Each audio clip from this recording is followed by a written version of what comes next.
오늘 우리에게 주시는 하나님의 말씀은 사무엘상 16장 14절에서 23절까지의 말씀입니다. 사무엘상 16장 14절에서 23절까지의 말씀을 제가 봉독하겠습니다. 여호와의 영이 사울에게서 떠나고 여호와께서 부리시는 악령이 그를 번뇌하게 한지라. 사울의 신하들이 그에게 이르되 보소서, 하나님께서 부리시는 악령이 왕을 번뇌하게 하온즉 원하건대 우리 주께서는 당신 앞에서 모시는 신하들에게 명령하여 수금을 잘 타는 사람을 구하게 하소서. 하나님께서 부리시는 악령이 왕에게 이를 때 그가 손으로 타면 왕이 나으시리이다 하는지라. 사울이 신하에게 이르되 나를 위하여 잘 타는 사람을 구하여 내게로 데려오라 하니 소년 중 한 사람이 대답하여 이르되 내가 베들레헴 사람 이새의 아들을 본즉 수금을 탈 줄 알고 용기와 무용과 구변이 있는 준수한 자라. 여호와께서 그와 함께 계시더이다 하더라. 사울이 이에 전령들을 이새에게 보내어 이르되 양치는 내 아들 다윗을 내게로 보내라 하매 이새가 떡과 한 가죽 부대의 포도주와 염소 새끼를 나귀 위에 실리고 그의 아들 다윗을 시켜 사울에게 보내니 다윗이 사울에게 이르러 그 앞에 모셔 서매 사울이 그를 크게 사랑하여 자기의 무기를 드는 자로 삼고 또 사울이 이새에게 사람을 보내어 이르되 원하건대 다윗을 내 앞에 모셔 서게 하라. 그가 내게 은총을 얻었느니라 하니라. 하나님께서 부리시는 악령이 사울에게 이를 때 다윗이 수금을 들고 와서 손으로 탄즉 사울이 상쾌하여 낫고 악령이 그에게서 떠나더라. 아멘. 이 시간 샤론 찬양대 하나님 앞에 찬양하시겠습니다.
감사합니다. 우리 박수로 하나님 앞에 영광 올려드립니다. 감사합니다. 교회 소식 먼저 전하겠습니다. 오늘 예배에 참석하신 여러분 모두를 주님의 이름으로 환영합니다. 등록을 원하시는 분은 안내하시는 분들에게 말씀하시면 도와드리도록 하겠습니다. 오늘 새가족 모임이 은혜 가운데 마쳐졌고요. 또 다음 새가족 모임이 또 모여질 때 여러분 교회 등록하시고 새가족 모임 하지 않으신 분들은 참여하셔서 신앙생활의 유익함을 받으시기를 바랍니다.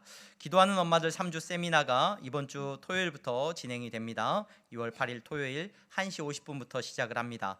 여러분 꼭 신청하시고 또 참여하셔서 여러분 기도하는 사명을 잘 감당하실 수 있기를 바랍니다.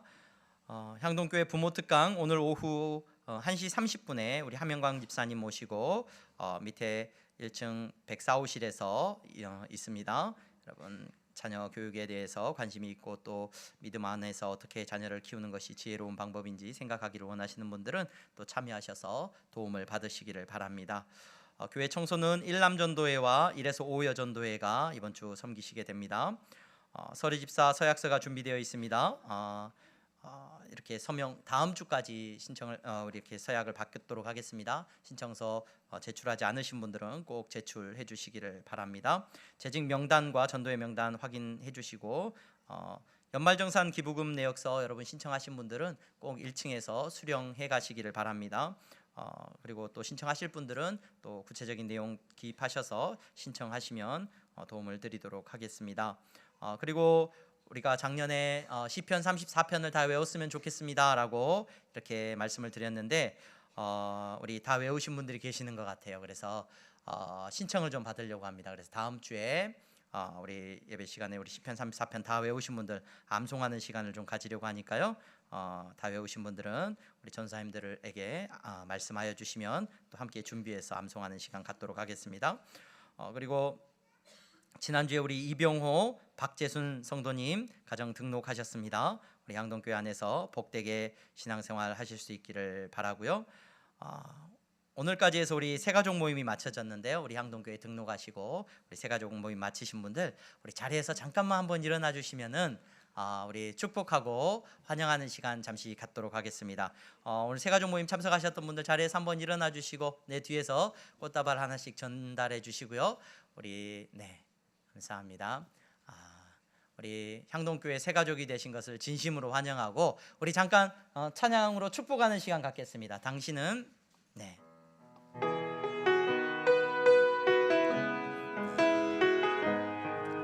우리 저를 보지 마시고요.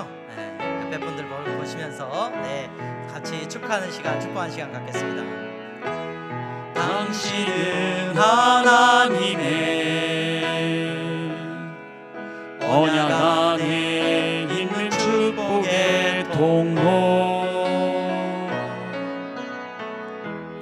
당신을 통하여서 열방이 주께 예배하게 되리.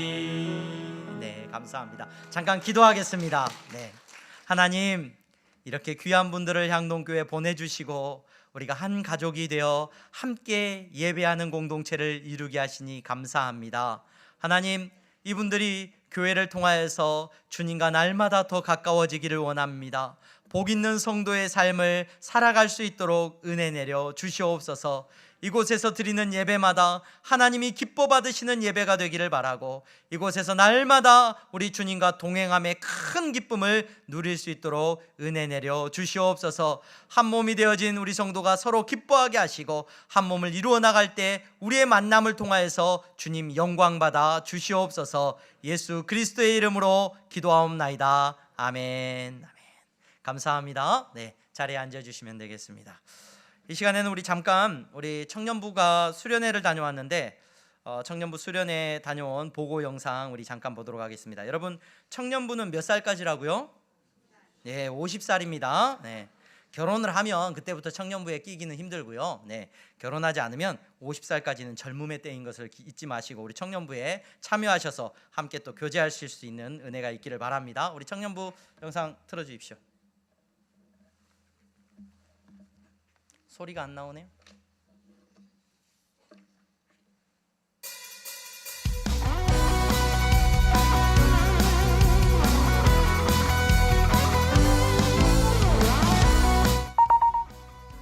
2025년 청년부 수련회 지금 시작합니다. 시작합니다. 와.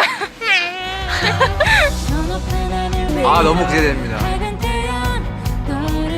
저희 이제 떠나요. 출발. 난 기대돼. 빨리 갑시다.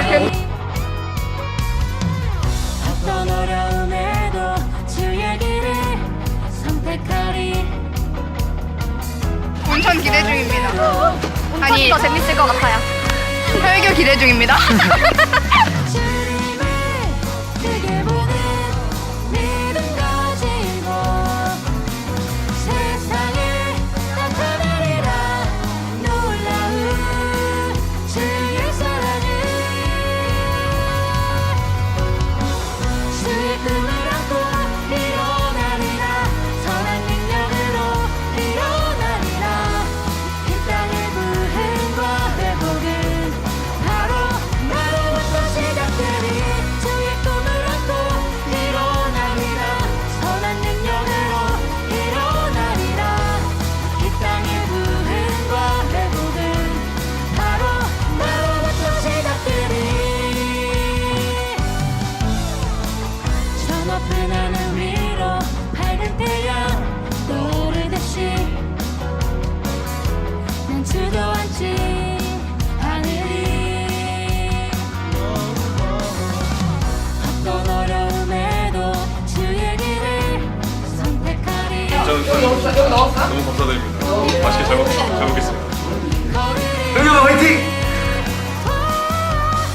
주님을 크게 보는 믿음 가지고 세상에 나타내리라. 놀라운 주의 사랑을 주의 꿈을 안고 일어나리라. 선한 능력으로 일어나리라. 이 땅의 부흥과 회복은 바로 나로부터 시작되리. 주의 꿈을 안고 일어나리라. 선한 능력으로 일어나리라. 이 땅의 부흥과 회복은 바로 나로부터 시작되리. 바로 나로부터 시작되리. 우리는 춤추는 세대들이 주 크신 자비로 춤추리라. 주의 자비로 주 영광 외치는 세대들이 왜 이런지 모르겠어요.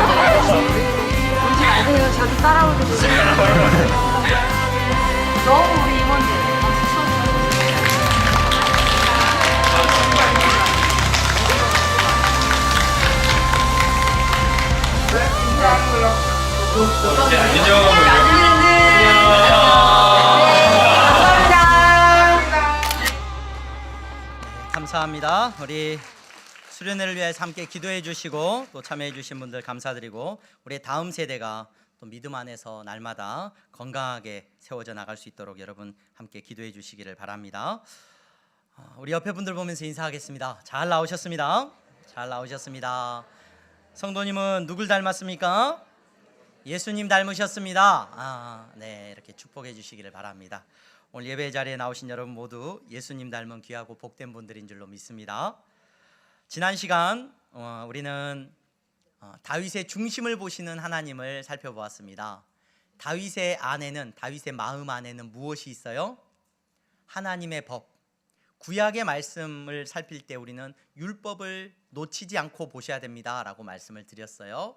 구약은 옛 약속인데 그 옛 약속의 핵심은 하나님께서 이스라엘 백성들에게 주신 율법이었어요. 그래서 다윗이 하나님을 사랑했다라는 말은 그냥 추상적인 말이 아니고 감정적인 말이 아니에요. 다윗이 하나님을 사랑한 것은 다윗의 마음 가운데 하나님의 법과 하나님의 율법이 새겨져 있었다는 것을 말하고 있습니다. 여러분, 저는 이제 여러분들과 함께 이 다윗이 그 마음 가운데 하나님의 법을 새기고 살았던 다윗이 기름 부음을 받고 이제 왕으로 하나님 앞에 인정을 받게 됩니다.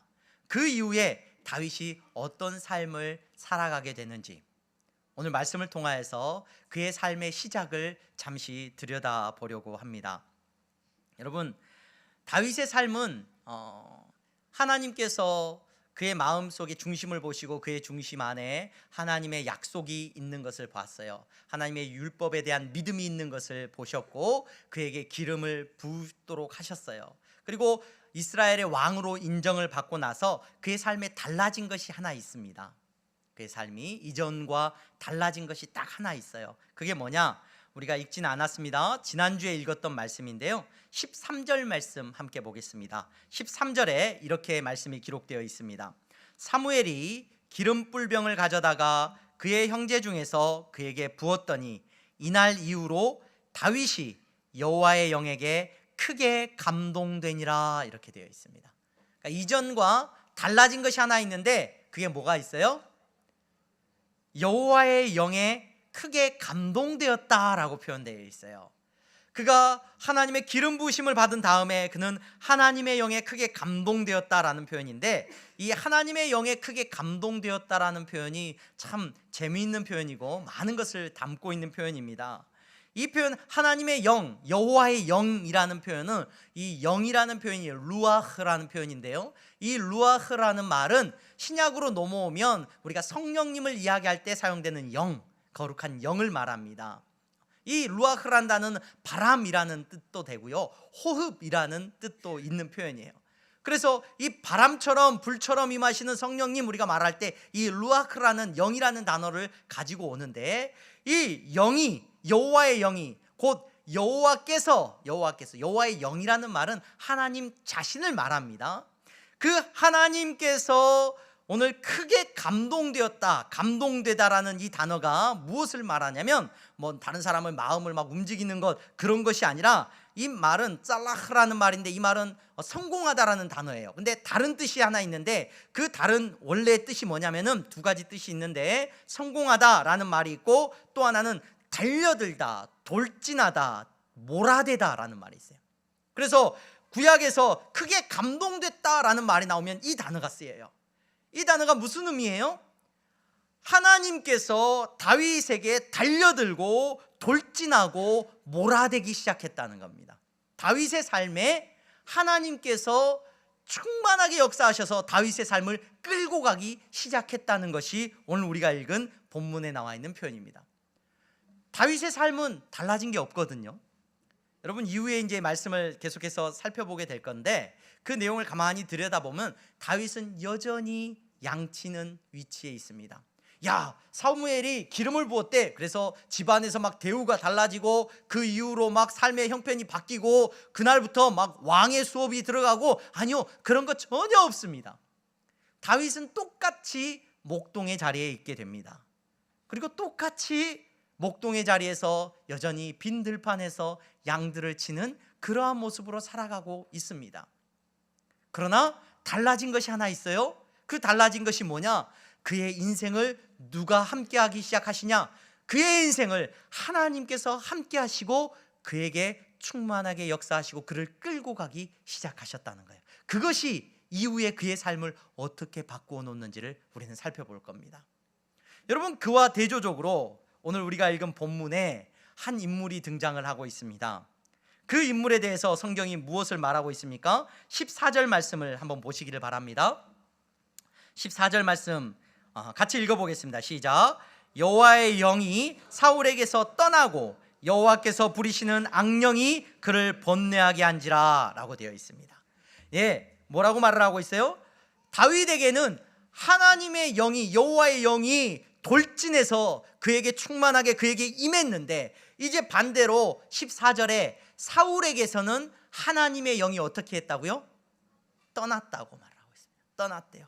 떠나고 대신 무엇이 그를 어지럽게 말하고 있냐면, 여기서 번뇌하다라는 말이 있죠. 이 번뇌하다라는 말도 의역이 된 표현인데, 직역을 하면 달려들었다는 거예요. 달려들었다는 거. 여호와의 영이 떠나가고 악한 영이 달려들었다라고 성경이 말을 하고 있는 거예요. 그러니까 사울에게서는 하나님의 영이 떠나가고 이 여호와의 루아흐가 떠나가고 악한 루아흐가 사울에게 달려왔다는 거예요. 이 악한 영이라는 존재가 뭘까? 마귀인가? 네, 마귀일 수도 있고 뭐 다양한 어떤 의견들이 있습니다. 근데 여기서 우리가 이해할 수 있는 것은 하나님의 영이 떠난 자리에 찾아오는 거예요. 하나님의 영이 떠난 자리에, 하나님의 영이 떠난 자리에 물밀듯이 밀려오는 것은 뭡니까? 악한 영이 굳이 마귀 사탄 아니더라도 여러분 이 내용을 가만히 살펴보고 사울이라는 인물을 가만히 생각해 보면은 세상의 것들이 그의 마음에 물밀듯이 밀려오게 되는 것을 우리는 볼 수가 있어요. 악한 영이라는 존재가 찾아오면 뭐냐? 세상의 것을 가지고 그의 마음 가운데 찾아와요. 그의 주변 환경이 그의 마음속을 주장하기 시작합니다. 그를 둘러싼 다른 사람들의 생각과 사람의 생각, 사람의 계획이 그의 마음을 점령하기 시작했고 그의 마음에 충만하기 시작했다는 것을 성경은 말하고 있습니다. 여러분, 사울 역시 달라진 게 없어요. 사울은 여전히 왕의 위치에 있습니다. 그의 형편이 바뀐 것이 없습니다. 그런데 하나님의 영이 떠나가고 세상의 것들이 그의 마음에 충만하게 찾아오게 되면 오늘 번뇌하다라는 이 의역을 아주 잘한 것 같아요. 그것들이 그의 마음을 다스리게 되면 그의 마음이 어떻게 돼요? 번뇌하게 되었다는 거예요. 저는 이 번뇌하다라는 단어에 주목하면서 사울이라고 하는 인물을 앞서서 이제 등장할 때부터 가만히 다시금 이렇게 살펴보는데 사울이라는 인물을 설명할 수 있는 한 단어를 찾으라고 한다면 두려움을 찾을 수 있을 것 같아요. 두려움. 이후에 보면요, 여러분 사무엘상 17장 우리가 읽지 않았습니다. 블레셋하고 전쟁을 하는데요, 하나님의 영이 떠나간 그 자리에 블레셋을 바라보는 마음이 그에게 찾아오게 됩니다. 블레셋의 장군이 있죠. 골리앗이라고 하는 장군이 있고 블레셋의 위용을 보게 됩니다. 그 위용이 사울의 마음을 어떻게 만드냐? 사무엘상 17장 11절에 사울과 온 이스라엘이 블레셋 사람의 이 말을 듣고 놀라 크게 두려워하니라. 두려워합니다. 여러분, 사울은 하나님의 율법을 그의 마음 가운데 두지 않았기 때문에 하나님께서 그에게서 떠나가게 되었고 그 결과 그는 성경을 살펴보면 누구도 두려워하냐면 백성들을 두려워해요. 백성들. 자기가 이끌고 나가야 되는 하나님의 백성들을 두려워하는 사람이 됩니다. 하나님의 백성을 두려워해요. 또 이후에 말씀을 보게 되면 계속적으로 두려워하는 대상이 나오는데 누가 두렵다라고 기록되어 있냐면 다윗을 그렇게 두려워해요. 다윗을 두려워했다. 다윗을 두려워했다. 왜 다윗을 두려워합니까? 자신의 왕위를 빼앗길 것 때문에, 자기의 왕위와 자기가 가진 것을 빼앗길 것 때문에 다윗이 날마다 두려움의 대상으로 그에게 찾아오고 있었던 것을 성경은 말해주고 있습니다. 그는 하나님의 영이 떠나가고 세상의 것이 충만해지게 됩니다. 자기가 충만합니다. 자기의 마음 가운데 자기로 충만하고 세상으로 충만해질 때 그에게 다가오는 당연한 결과는 여러분 두려움이에요. 두려움. 그 두려움이 오늘 성경의 내용을 가만히 살펴보면 원어를 읽어보면 막 달려들어요. 엄습했다라고 표현되어 있어요. 엄습했어요. 사울의 그러한 불안한 모습과 두려워하는 모습을 옆에서 그의 신하들이 보았습니다. 그러면서 한 가지 이제 해결책을 줍니다. 그 해결책을 주고 있는데 어떤 해결책을 주고 있습니까? 음악을 듣는 거예요. 음악을. 수금을 연주하는 소리를 들으면 마음이 진정이 됩니다 라고 사울 왕에게 조언해 주고 있어요. 이 부분을 가지고 연구하는 많은 성경학자들이나 많은 이 글을 읽는 사람들이, 또 많은 의사 선생님들이 이 글을 보면서 야, 사울이 우울증 걸린 것 같아 이야기를 하죠. 우울증. 사울이 우울증 걸린 것 같고 아무래도 이게 좋은 음악을 들으면, 여기서 수금이라고 표현되어 있는데 이 킨노르라고 하는 악기인데요, 이 킨노르라고 하는 악기가 구체적으로 어떤 건지는 우리는 잘 모르는데 이 갈릴리 호수를 긴네렛 호수라고 해요. 이 갈릴리 호수의 생긴 모양이 이 킨노르를 닮았다 해가지고 이 긴네렛 호수라고 이름 붙거든요. 그래서 이 수금이 아마도 뭐 기타 모양처럼 생긴 모양처럼 생겼고 거기에 이제 줄을 달아서 연주하는 악기였던 것 같아요. 신하들이 사울 왕의 이 두려워하는 모습을 보면서 해결책으로 이 수금 연주를 들으면 좋을 것 같습니다 라고 추천해 주는 것을 우리는 보게 돼요. 저는 이 모습을 보면서 그 상황들을 생각해 봐요. 여러분, 사울 왕만 두려움 가운데 사로잡혀 있었던 게 아닌 것 같아요. 그 시대에도 많은 사람들이 두려움에 시달렸고 그 해결책으로 나름 처방전이 뭐냐? 음악을 듣는 거예요. 음악을. 그래서 신하들이 제법 타당성이 있는 음악을, 수금 연주하는 걸 들으면 마음이 좀 안정이 됩니다 마음이 안정이 됩니다. 왕이시여, 그래서 수금 잘 타는 사람을 데리고 와가지고 좀 연주를 들으시는 게 어떻겠습니까? 라고 이제 조언을 하고 있는 것을 우리가 보게 됩니다. 여러분, 세상이 줄 수 있는 답은 이 정도인 것 같아요. 세상이 줄 수 있는 답. 우리가 아프고 그러면 우리 믿는 사람들은 하나님께서 우리에게 허락하신 일반적인 은혜와 은총을 잘 누려야 됩니다. 병원에 가서 치료 잘 받으셔야 되고 기도만 하면 돼. 여러분, 맞지 않습니다. 하나님께서 여러분들에게 허락하신 환경과 형편을 쫓아서 여러분 우울한 생각이 들면 병원에 가서 치료 받는 것이 지혜로운 겁니다. 그리고 몸이 아프거나 여러분 의술의 치료가 필요하다면 적극적으로 도움을 받는 것이 하나님께서 우리에게 주신 축복이고 은혜인 줄로 믿으시기를 바랍니다. 그런데 그것이 궁극적인 답은 아니죠. 궁극적인 답은 아니에요. 우울증, 심각한 내 마음의 질병이 와서 약을 먹어서 잠깐 내가 기분 좋아질 수 있지만 그것이 답은 될 수 없다는 것을 성경은 우리에게 지속적으로 말해주고 있습니다. 여러분, 이 사울왕에게 여러분 수금 연주를 듣는 것은 일시적으로 마음의 평안을 줄 수 있을지 몰라요. 하지만 여러분, 사울왕이 이렇게 불안하고 두려움 가운데 사로잡히는 것은 성경이 말해주고 있습니다. 그에게서 무엇이 떠났어요? 누가 떠났어요? 하나님의 영이 떠났기 때문이라고 말해주고 있습니다. 오늘 이 자리에, 예배의 자리에 나오신 여러분, 사울왕은 두려움에 사로잡힙니다. 여러분, 하나님의 영이 함께하지 않기 때문에 어떤 것도 그에게 궁극적인 답이 될 수 없다는 것을 우리는 먼저 기억해야 됩니다. 그리고 더 나아가서 여러분, 이 수금을 연주하는 사람을 찾는다는 것은 우연한 일이 아니에요. 이후에 보게 되면 수금을 연주하는 사람을 찾는 것을 시작으로 해서 누가 이제 등장을 하게 돼요? 다윗이라고 하는 인물이 이제 성경에서 전면에 등장하게 되는 것을 우리는 볼 수 있게 됩니다. 그냥 우연히 사람들의 대화 속에 그냥 수금 타는 사람을 찾아보는 게 좋겠습니다라고 말을 해서 우연히 다윗이라는 인물을 통해서 하나님께서 사울왕에게 나아가도록 하는 것이 아니라 이 모든 역사 가운데 하나님의 일하심이 있는 줄로 믿습니다. 이제 다윗이 등장을 합니다. 여러분, 이 다윗이 등장하는 모습을 우리가 조금 깊이 살펴봐야 되는데요. 18절 말씀이죠. 우리가 18절 말씀을 한번 보겠습니다. 우리 읽은 18절 말씀 한 목소리를 읽겠습니다. 시작.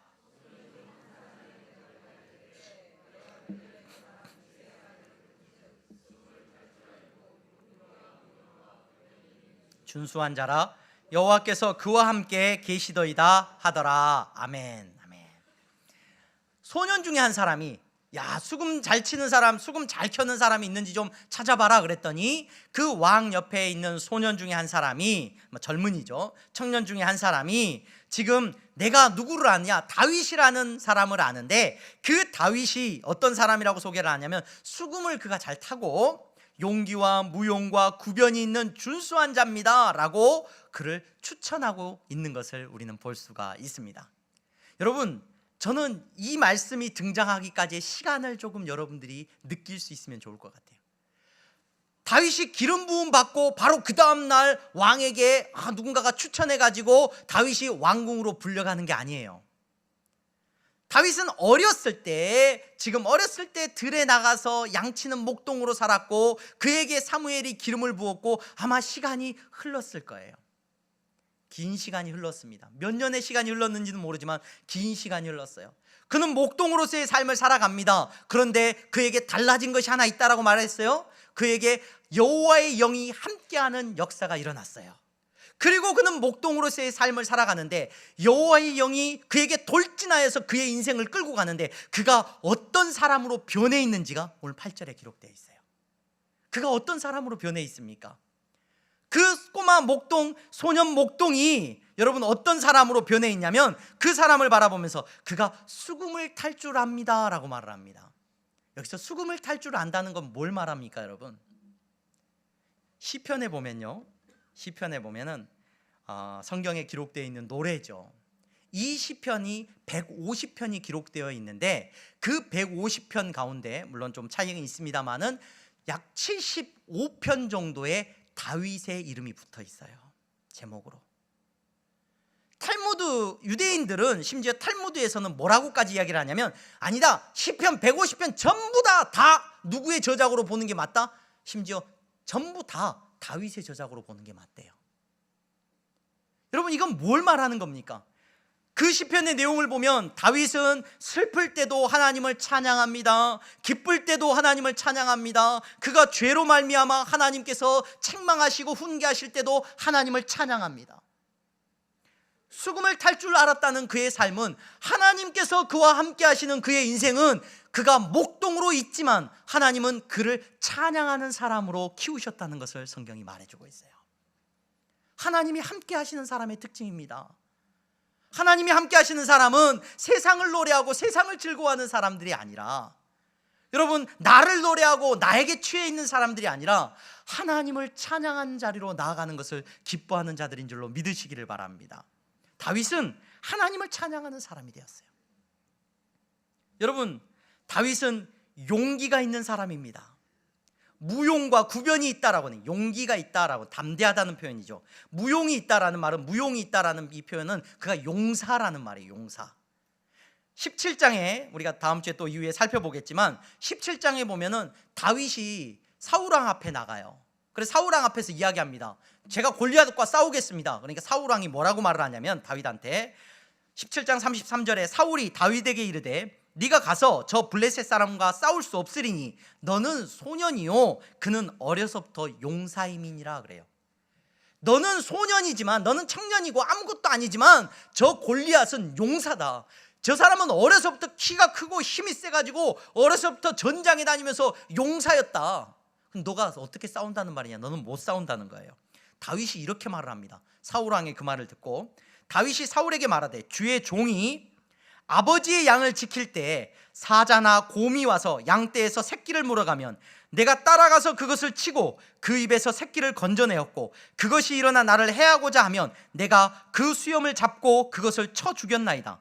주의 종이 사자와 곰도 쳤은즉 살아계시는 하나님의 군대를 모욕한 이 할례받지 않는 블레셋 사람이 이리이까 그가 그 짐승의 하나와 같이 되리이다. 여러분, 하나님이 함께 하시는 다윗은 목동이에요. 아직 용사가 아니에요. 전쟁터에 한 번도 나가본 적이 없는 사람이에요. 그런데 그 다윗은 그 목동의 일을 감당하는 그에게 하나님께서 그를 훈련시키셔요. 그곳에서 그를 무엇으로? 담대함을 가진 사람으로, 그리고 그를 용사로, 전사로 하나님께서는 그를 그곳에서 만드셨다는 거예요. 그의 신분은 아무것도 달라진 게 없습니다. 그가 어느 날 그때부터 막 칼을 들고 나가가지고 여러분 전쟁을 치는 것도 아니에요. 그는 목자이기 때문에 여러분 뭘 갖고 다녀요? 나무 막대기와 돌멩이를 들고 다니는 사람이에요. 그런데 하나님은 그곳에서 그를 무엇으로 키우셨다고요? 용사로 키우셨다는 거예요. 여러분, 다윗이 얼마나 말을 잘하는지 몰라요. 오늘 우리가 읽은 본문에 보니까 구변이 있다라고 말해요. 말을 잘했다. 그가 말을 잘했다. 여러분, 나중에 골리앗과 싸우는 장면, 저는 성경에 나와 있는 이 연설 가운데서 이 막 말하는 것 가운데 이만큼 감동이 되는 말은 들어본 적이 없는 것 같아요. 17장 45절에 다윗이 이렇게 말을 하죠. 블레셋 사람에게, 이제 골리앗에게 이렇게 말합니다. 너는 칼과 창과 단창으로 내게 나오거니와 나는 만군의 여호와의 이름 곧 네가 모욕하는 이스라엘 군대의 하나님의 이름으로 내게 나아가노라. 이게 다윗의 고백이에요. 여러분, 어떻게 이렇게 멋있는 말을 할 수 있어요? 하나님께서 그가 뭐 웅변학원을 다닌 겁니까? 아니면 뭐 어디 학원 다녀가지고 말하는 법을 배운 겁니까? 그게 아니죠. 그의 안에 누가 계셔요? 하나님의 영이 함께 계시는 거예요. 하나님의 영이 함께 계신 사람은 진실합니다. 담대합니다. 두려워하지 않습니다. 여러분, 그 안에 진실함을 품고 있는 사람의 말을 들어보셨습니까? 진실함을 품고 있는 사람의 말은 옆에 사람을 감동시킵니다. 진실함을 품고 있는 사람의 말은 여러분 뭐 말을 잘하고 뭐 언변이 뛰어나고가 아니라, 여러분 진실함을 품고 있는 사람의 말은 사람을 움직이는 능력이 있는 겁니다. 그게 말을 잘하는 겁니다. 여러분, 다윗은 그 안에 하나님을 경외함이 있고 진실함을 담고 있습니다. 뭐 세상의 눈치를 보고 겉으로는 하나님 믿는 척 하는데 마음속으로는 하나님을 믿지 않아요. 그런 사람들의 말은 여러분 진실함이 없기 때문에 여러분 두려움 가운데 떨고 있고 세상 사람들을 변화시킬 수도 없습니다. 하지만 다윗은 마음으로 믿는 하나님에 대한 믿음이 있고 세상 가운데서도 그 믿음으로 살아가는 모습이 나타납니다. 그는 말을 잘하는 사람입니다. 하나님이 다윗을 그렇게 키우셨습니다.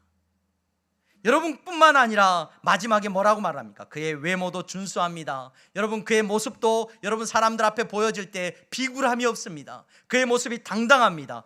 그리고 마지막에 이 다윗에 대해서 소개하고 있는 소년이 뭐라고 말을 합니까? 여호와께서 그와 함께 계시더이다. 여러분, 이 말씀을 주목할 수 있기를 바랍니다. 다윗을 보니까 다윗은 누가 함께 한다고요? 하나님께서, 여호와께서 함께하는 사람이라는 거예요. 이것이 오늘 다윗의 모습입니다. 다윗은 그 마음 안에 하나님의 법을 지키고 있어요. 그 하나님의 법을 가지고 있는 다윗은 자연스럽게 누가 함께 하신다고요? 하나님의 영이 하나님께서 함께 하셔요. 하나님께 함께 하셔서 하나님께서 그를 키우시는 거예요. 들판에서, 그는 학원을 다닌 것도 아닙니다. 좋은 선생님을 만나서 좋은 부모에게 교육받은 것도 아닙니다. 8번째 아들. 저희 아내는 4남매의 막내고요. 저는 이제 4남매의 첫째거든요. 근데 저희 아내하고 이야기를 하다 보면 참 재밌는 소리를 많이 들어요. 재밌는 이야기를 많이 듣는데 어떤 이야기를 듣냐면 4번째 정도 되니까 집에서 이제 큰아들, 저희 형님들도 공부를 잘하셨고 다 잘하셨는데 저희 아내가 공부를 못했다는 건 아닙니다. 열심히 했는데 이야기를 가만히 들어보면 내일 시험을 봐요. 그러면 여러분, 큰 자녀에게는 만약에 큰아들이 내일 시험 본다 그러면 어떻게 해요? 온 집안이 긴장해요. 이제 막. 근데 막내 넷째 정도 되면은 내일 시험 본다 그러는데도 엄마가 그랬대요. 그냥 가자. 어디 놀러 가는데 데리고 간대요. 시험 대충 봐. 엄마 옆에 있으면 되지 뭐. 넷째 정도 되면은 뭐 공부를 시키거나 교육을 시키는 게 아니에요. 그저 살아있고 그냥 존재 자체가 예쁘다는 거예요. 다윗이 몇째라고요, 여러분?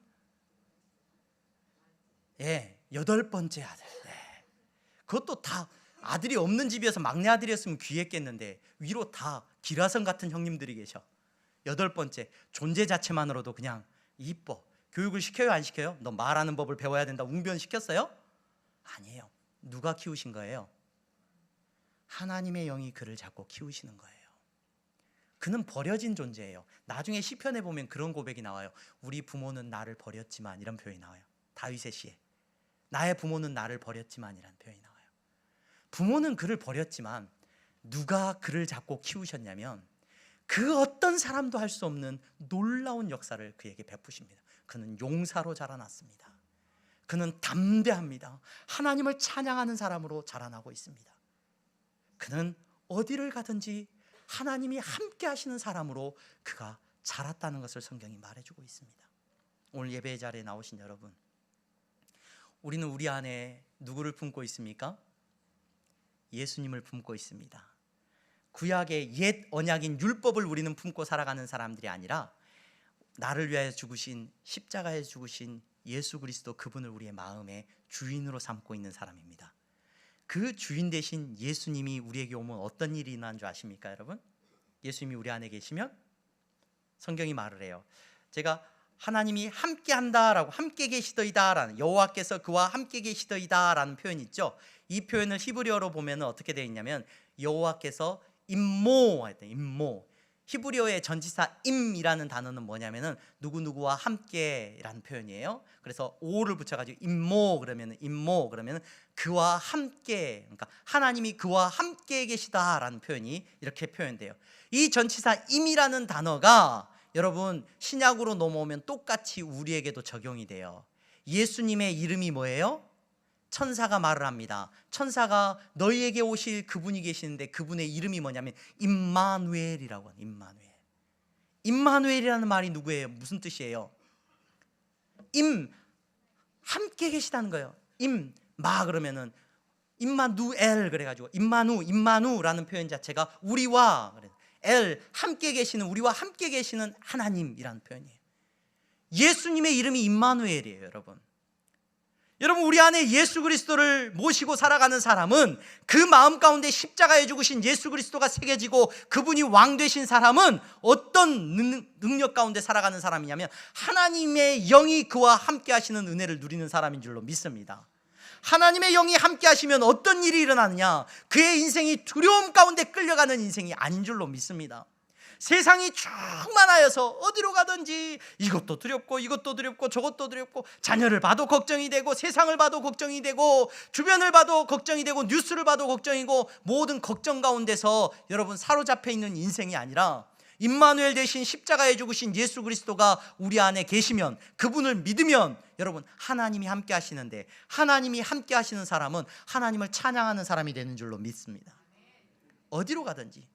나중에 여러분 이 다윗이라는 인물의 모습을 가만히 살펴보면 예수님의 제자들이 닮았어요.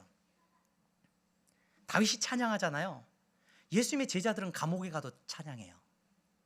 감옥에 갇혀 있으면서도 하루 종일 두들겨 맞고도 그 저녁에 주님을 찬양하는 것이 예수님의 제자들의 모습이에요.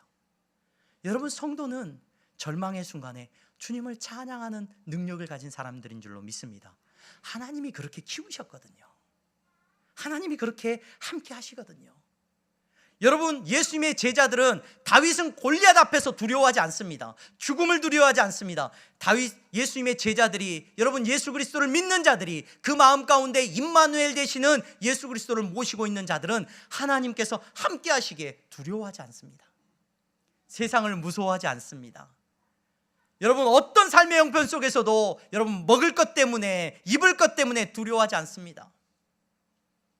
여러분, 예수 그리스도 그분이 마음 안에 있는 사람들은 세상 앞에 나가서 말할 것을 두려워하지 않아요. 왜? 우리 안에 살아계신 하나님, 내가 믿고 있는 이 복음을 담대히 전할 능력을 예수님께서 주셨다라고 그래요. 베드로의 설교문을 보면 기가 막힙니다. 베드로는 어부였어요. 그의 입술을 누가 주장하시는 겁니까? 그가 만나고 그가 경험한 진실 대신 예수 그리스도 그분을 통하여서 그는 말하고 전도할 수 있는 사람이 된 겁니다. 여러분, 예수님의 제자들은 어디를 가든지 하나님께서 저 사람들과 함께 한다는 것을 세상이 알았습니다. 오늘 이 예배 자리에 나오신 여러분, 임마누엘 되신 예수 그리스도를 여러분들의 마음에 모시고 사십니까? 하나님이 함께 하시는 줄로 믿습니다. 여러분들을 그렇게 붙들고 계시는 줄로 믿습니다. 시간이 되시면 여러분, 제가 읽지는 못합니다. 요한복음 14장 읽어보시기를 바랍니다. 요한복음 14장에 보면은, 여러분 너희는 마음에 근심하지 말라, 하나님을 믿으니 또 나를 믿으라. 예수님을 만나고 예수님을 믿는 사람에게 하나님께서 너희와 함께 하신다는 걸 계속 강조해 주세요. 고아와 같이 너희를 내버려 두지 않을 거야. 하나님께서 너희와 함께 하실 거야. 너희 안에 예수 그리스도를 모시고 있으면 하나님이 너희와 함께 하실 거야. 이 약속을 예수님께서 제자들에게 축복의 말씀으로 주시는 것을 우리는 볼 수 있습니다. 오늘 예배 드리시는 여러분들이 하나님과 함께하는 은혜를 누리시기를 바랍니다. 그리고 더 나아가서 여러분들의 자녀를 하나님께서 그렇게 키워주시기를 위하여 기도하시기를 바랍니다. 우리의 자녀들의 세대, 불안한 세대입니다. 그 어떤 세대보다도 우울증과 정신적인 질환에 사로잡혀 있는 세대입니다. 얼마나 많은지 몰라요. 작년에 베스트셀러 불안 세대라는 책이 있어요. 두꺼운 책이 있는데 굉장히 유명한 책이 됐습니다. 이 세대를 바라보면서 불안 세대예요. 전부 두려움에 사로잡혀 있어요. 심지어 우리 애들 보니까 그런 거에도 막 불안하고 막 서로 힘들어하고 있어요. 그런 거의 원인으로 이제 SNS나 네트워크를 이야기하는데 핸드폰을 이야기합니다. 여러분, 자녀에게 못 해준다고 너무 걱정하지 마십시오. 하나님이 그 자녀를 붙들고 계시는 자녀가 되기 위해서 기도하시기를 바랍니다. 해외여행 데리고 못 나갔다고 여러분 불안해하지 마시고, 여러분 이 자녀가 하나님의 손에 붙들려 있지 않은 것을 불안해해야 돼요. 여러분, 비싼 돈을 들여서 우리의 자녀들에게 좋은 데 데려가지고 그래서 학교 가서 자랑할 거리 만들어주지 못해서 여러분 불안해하지 마시고, 그 자녀를 위해서 누구도 기도해주지 못하는 걸 불안해하셔야 돼요. 여러분, 우리의 자녀가 좋은 학교에 가지 못하고 내가 더 좋은 학원에 보내고 더 좋은 교육을 시켜가지고 우리의 자녀를 불안하지 않고, 그래도 불안해요. 여러분 우리의 자녀를 위하여서 기도해야 될 때입니다. 우리의 자녀를 누가 키워주셔야 된다고요? 들판에 버려질지라도 여호와의 영이 그와 함께 하시면 여러분 그 자녀를 붙들고 하나님께서 여러분들이 키울 수 없는 믿음의 자녀로, 놀라운 자녀로, 여러분 하나님을 찬양하는 자녀로, 용기 있고 세상을 향하여서 그리스도의 복음을 증거할 자녀로, 준수한 자녀로, 여러분 하나님께서 함께 하시는 자녀로 하나님께서 키워주실 것을 믿고 기도하시기를 바랍니다. 우리 항동교회 다음 세대가 그렇게 자라날 수 있도록 여러분 기도해 주세요. 그런 의미에서 우리가 기도하는 엄마들 모임도 만드는 겁니다. 다른 것보다도 교회는 그 일에 최선을 다해야 합니다. 다른 거 두려워하지 마십시오. 여러분, 부모 안에 누가 계셔야 돼요? 예수 그리스도, 십자가에 죽으신 예수 그리스도가 있으면 하나님이 함께 하시는 거거든요. 그걸 우리의 자녀가 볼 수 있어야 되지 않겠습니까? 우리의 자녀들이 부모가 뭘 두려워하는지 정확하게 알거든요.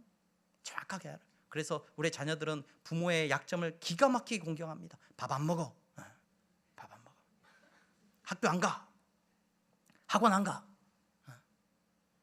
기가 막히게 우리를 막 뒤흔들어 놓습니다. 여러분, 우리 안에 계신 예수 그리스도, 그분과 함께하는 삶을 사시는 여러분, 한 해도 그분과 동행하는 삶을 사시기를 바랍니다. 여러분들의 자녀들도 그와 같은 축복을 누리실 수 있기를 바랍니다.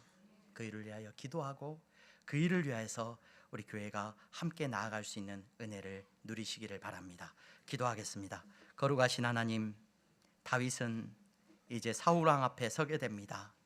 그는 그곳에서도 하나님을 찬양할 뿐입니다. 그는 그곳에서도 두려워하지 않고 곰과 사자의 손에서 자기를 지키셨던 하나님께서 그곳에서도 자신을 지키심을 믿고 담대하게 살아가게 됩니다. 그는 아무것도 가진 것이 없는 사람이지만 하나님, 다윗을 통하여서 하나님께서는 하나님의 나라의 일을 이루신 줄로 믿습니다. 사랑하는 성도들에게 하나님 은혜 베푸시고 저들의 삶이 성령 충만하게 하여 주시옵소서. 예수 그리스도가 저들 안에 계시게 하시고 그 예수 그리스도를 믿고 의지함으로 하나님과 동행하는 축복을 누리게 하여 주시옵소서. 예수 그리스도의 이름으로 기도하옵나이다. 아멘.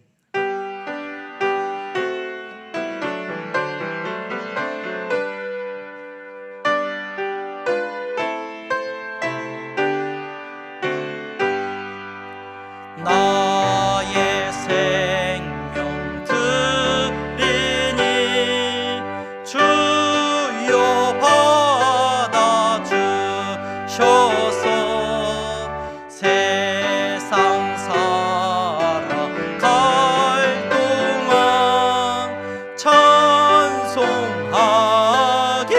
하소서. 나의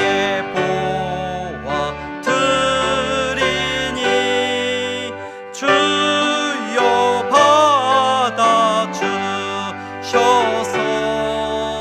하늘나라 위하여 주 뜻대로 쓰소서.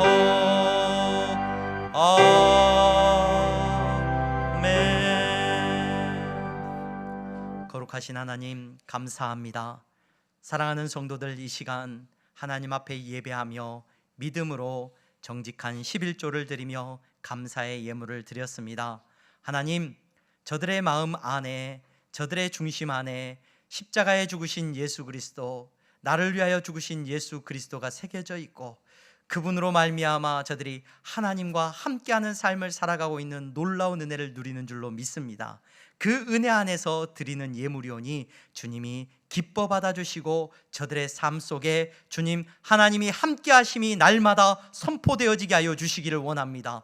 욕심에 휘둘리지 않게 하시고 저들이 어디로 가든지 막혀있던 것들이 열려지기를 원합니다. 아버지 하나님, 정말로 연약한 자들이 힘을 얻게 하시고 도움이 필요한 자들이 저들로 말미암아 도움을 얻을 수 있도록 저들을 축복의 통로로 사용하여 주시옵소서. 아버지 하나님, 건축헌금을 드리며 장학헌금을 드리며 아버지 하나님 선교 예물을 드렸습니다.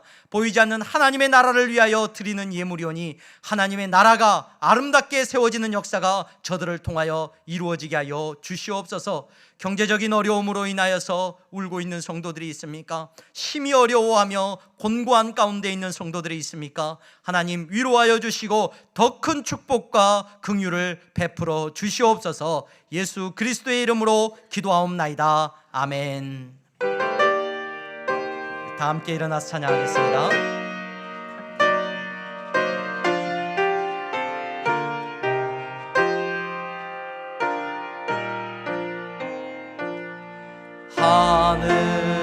하늘에 계신 아버지, 이름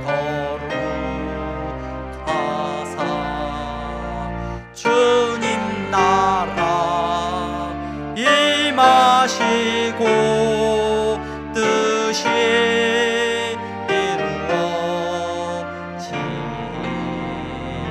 이루어지다. 일용할 양식 주시고 우리들의 큰 죄 다 용서하옵시고 또 시험에 들게 마시고 악에서 구원하소서. 대개 주의 나라 주의 권세 주의 영광 영원히